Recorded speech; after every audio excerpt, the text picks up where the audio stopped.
పోలీసులు ఇంతకు ముందే మీకు చెప్పారు, ఒక మామూలు మర్డర్ కేసులాగా ఈ కేసు లేదు అని. అడ్వకేట్ జాన్సన్ అలెక్స్ యొక్క ఫాదర్ అని తెలిసిన తర్వాత దేవయాని రేవతితో ఇలా ప్రేమ నాటకాన్ని ఆడిందంటే సొంత తండ్రిని గుర్తుపెట్టుకోవడానికి ఒక మోసపూరిత కథ కూడా ఉంటుంది. Sir please please stop it sir. అలా కాదని నమ్మడమే అలెక్స్ యొక్క ఇష్టము నమ్మకము. బట్ పోలీస్ లవర్స్ వైపు వాళ్ళ మనసుని అర్థం చేసుకోలేము. సార్ దానికి అసలు అవకాశమే లేదు. నాకు రేవతి గురించి బాగా తెలుసు సార్. పాపం తనకేం తెలియదు సార్. నేను తప్ప తనకి ఇక ఎవరు లేరు sir. Please sir. Cool Alex, నీ కంగారు నాకు అర్థమవుతోంది. ఒక విషయాన్ని చెప్పడం నాకు కష్టంగానే ఉంది, కానీ చెప్పి తీరాలి.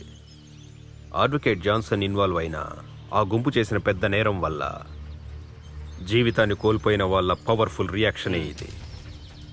ఇంకా కన్క్లూడ్ చేసి చెప్పాలంటే బీ కేర్ఫుల్, ముఖ్యంగా అలెక్స్ యొక్క ఫాదర్. Take care Alex.